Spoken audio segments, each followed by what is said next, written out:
Assalamualaikum warahmatullahi wabarakatuh. Perkenalkan, nama saya Iin Suana dengan NIM 23140102, Fakultas Ilmu Komputer dari Teknik Informatika Universitas Indonesia Timur. Kali ini dalam tutorial Windows Server 2019 saya akan membahas tentang manajemen organisation unit dan manajemen grup. Tentang organisation group, ada yang mau saya tambahkan sedikit tentang organisasional group. Jadi saya pakai Windows Server 2019 yang domain controller seperti video sebelumnya. Di sini saya buka Active Directory usernya dan komputer. Kemarin kita buat yang sebelumnya, namanya Sales Organization Unit, namanya Sales. Di dalamnya ada satu member, si Bambang Irawan, di mana si Bambang Irawan ini atau user apapun hanya bisa menempati satu organisation unit namanya Sales. Di dalamnya namanya Bambang Irawan atau user apapun hanya bisa menempati satu organisasi unit. Jika ada lebih dari satu, hanya bisa diisi oleh orang lain. Ibaratnya organisasi ini adalah bagian dari unit kerja di sebuah perusahaan. Contohnya, si Sales ini ada organik lain yang dalamnya di dalam Sales kita bisa bikin lagi. Caranya klik kanan di bagian Sales, kemudian pilih organisation unit. Di dalam Sales ini ada unit kerja lain lagi, contohnya frontliner. Ini orang yang melakukan penjualan langsung ke customer. Klik OK. Jadi frontliner ini. Terus di dalam ada Sales, kita bisa bikin tambahan yang baru, organisasi bagian keuangan, namanya yang berhubungan dengan keuangan.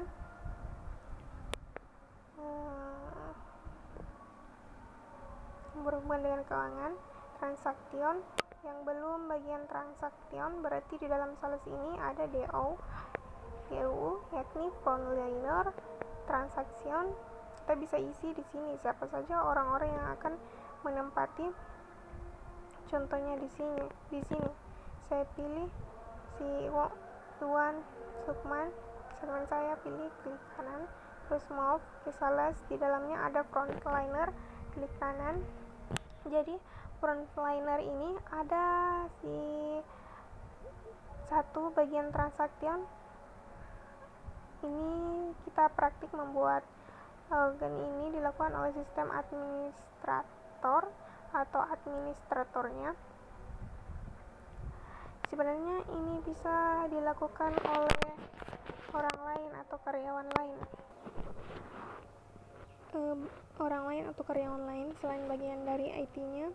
Bisa saja kita tunjuk satu orang yang dipercaya. Misalnya bagian Sales ini kan si Bambang ini misalnya kepala bagian Sales, atau orang tertentu yang dipercaya untuk di bagian Sales. Nah, si Bambang ini dikasih tugas untuk memanage siapa-siapa saja orang yang ada di dalam Sales.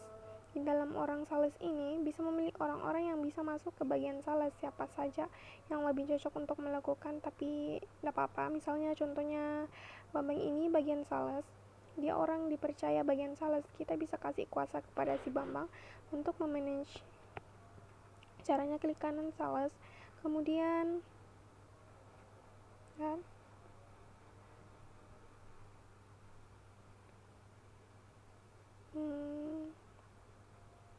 Bambang untuk dikasih manage. Caranya klik kanan Sales, kemudian pilih delegate control, klik next and group, terus kita pilih siapa usernya. Bambang ini tidak ada yang namanya siang, kemudian kita cek. Nah, si Bambang Irawan ini klik, kemudian kita bisa tambahkan siapa lagi, bebas siapa saja boleh. Kalau ini saya contohkan si Bambang saja, kita klik next, kita pilih tugasnya apa saja dia punya, wewenang apa saja, membuat,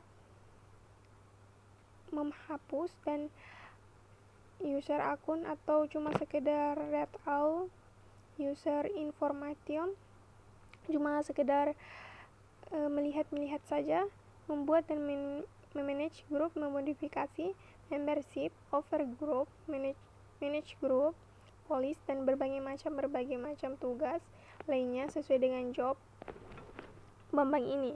Contohnya, si Bambang ini tugasnya create, delete, dan manage group, mode group activity saja. Misalnya next, selesai.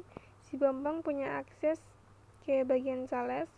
Itu saja yang mau saya tambahkan mengenai organisasi unit. Jadi kita bikin OU di dalam OU, dan kita bisa kasih permission kepada salah satu user untuk memanage grup kelompok kerja. Begitu analoginya grup itu sebenarnya mirip sebagai sama dengan OU, mirip tapi tidak seperti OU. Kalau OU itu sebuah kelompok kerja di mana salah satu kelompok itu hanya bisa seorang menempati suatu kelompok. Yang lain tidak bisa ke bagian OU. Yang lain kalau di grup itu ibaratnya eskul. Di kampus yang namanya kampus itu punya organisasi kemahasiswaan. Ada pecinta alam grup, musik, pokoknya intinya organisasi kemahasiswaan.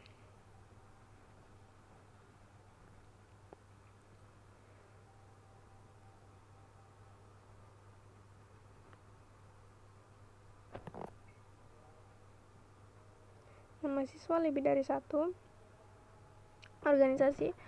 Misalnya si Budi kuliah di kampus,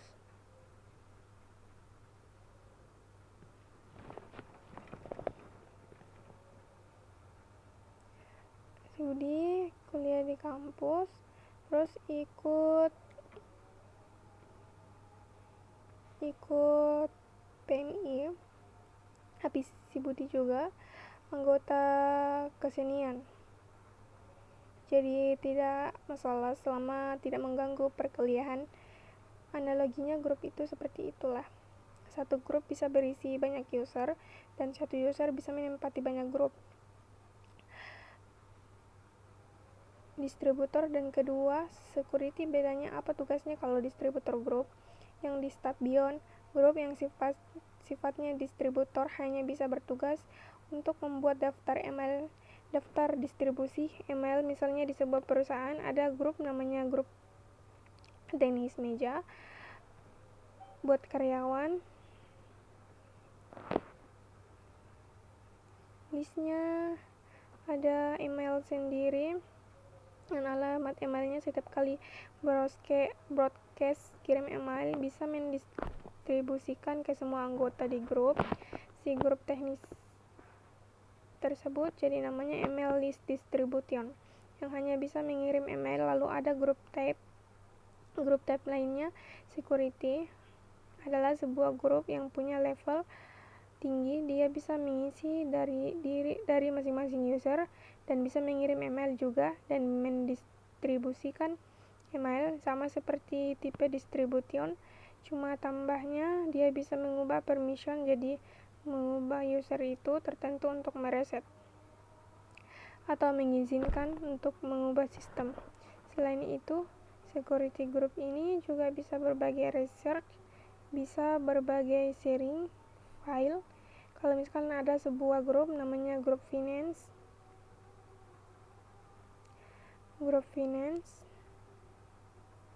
ini bisa mengakses folder tertentu di sharing, di mana folder itu hanya bisa diakses oleh grup finance, XR finance, sharing file, atau folder menggunakan grup namanya grup tab, distribution dan security. Grup sort, jadi yang namanya grup itu punya scope, punya ruang lingkup di dalam sebuah organisasi. Pertama, universal. Kedua, global. Ketiga, domain lokal. Bedanya apa? Kalau universal, grup universal itu bisa diakses oleh semua secara global. Di sini contohnya ada sebuah perusahaan namanya a.com, domain a.com ini dan b.com, lalu ada domain lagi yang ikut bergabung namanya b.com. b.com ini terhubung dengan a.com, jadi ada dua domain di satu forest universal. Artinya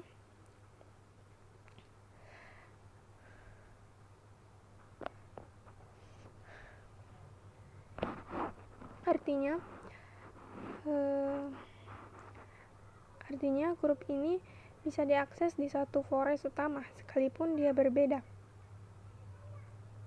Domain bisa diakses di A, bisa diakses di B, itu namanya universal global. Bedanya kalau global ada hanya bisa diakses satu domain tertentu saja di a.com.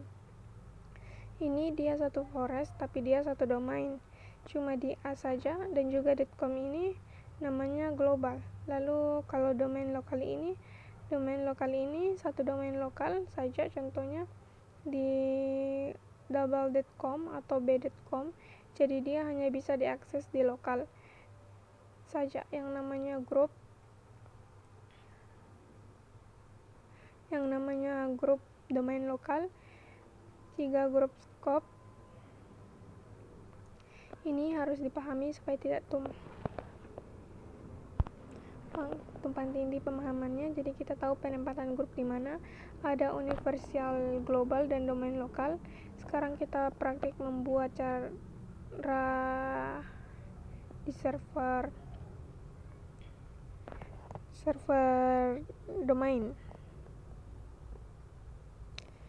Ketik tools, kemudian pilih Active Direct, store user, dan komputer. Oke, sekarang sudah terbuka. Kita lihat bagian user. Ini ada beberapa karyawan. Dimulai dari S. Faisal, Rahman, Rini, Riza, Rudi, Yeni, begitu. Juga di bagian Selda ada Iwan dan Rati. Oke, ini ada beberapa karyawan.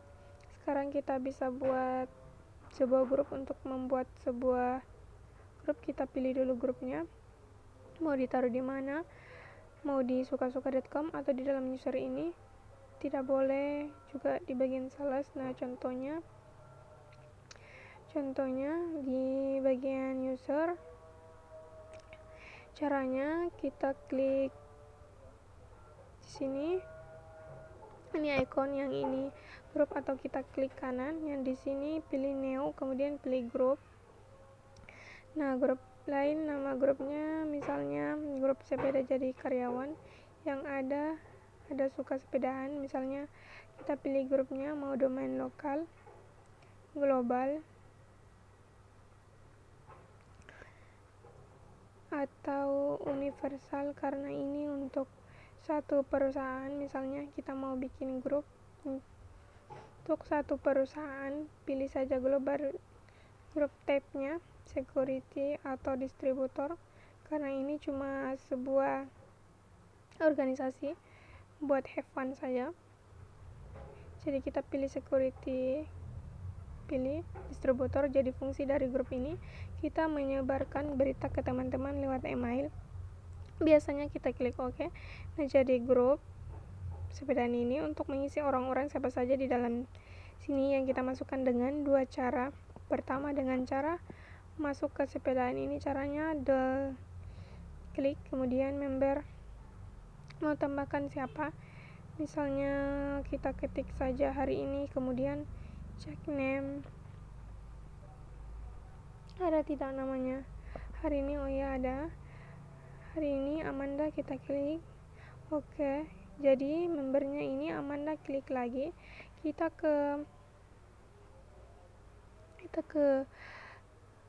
masukkan karyawan lain, misalkan si Reza. Kita masuk ke sepedaan, caranya klik kanan si Reza, kemudian properties, kita klik di bagian member of, kemudian klik add, terus kita ketik sepedaan, kita cek names, namanya ada sepedaan. Oke, jadi Kalau kita masuk ke sepedaan kita, lihat membernya ada hari ini dan ada hari ini. Rizal, oke, di grup yang tab-nya, oke, itu grup yang tab-nya distributor. Untuk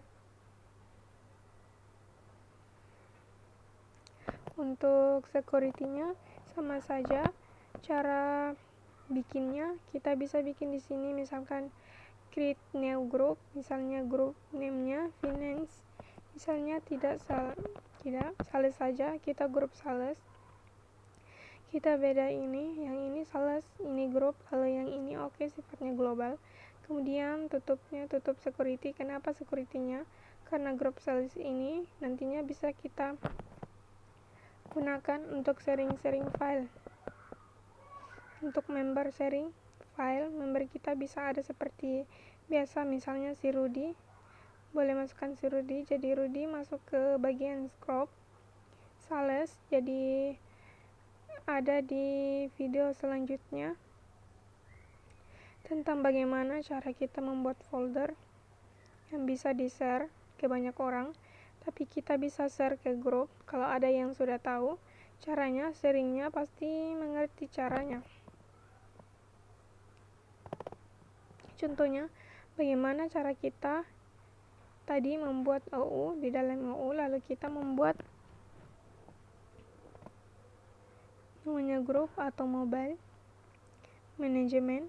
Kalau sudah paham, silakan coba sendiri membuat grup banyak sebanyak-banyaknya. Bikin user, masukkan orang juga ke dalam grup. Silakan lagi, karena user ini boleh menempatkan satu user, boleh menempati beberapa grup. Kalau kita lihat sepeda ini, membernya ada Siri Amanda dan ini Mira, juga bisa masuk ke grup tambahan saja. Ini aman, tidak. Nah, jadi masuk ke dua grup sales dan grup sepedaan ada di sales juga. Berarti kesempatan kali ini saya sudah membahas tentang manajemen organisasi, unit, dan manajemen grup. Cukup sekian dari saya. Mohon maaf apabila ada kekurangan pada penjelasan video saya yang saya jelaskan. Terima kasih. Wassalamualaikum warahmatullahi wabarakatuh.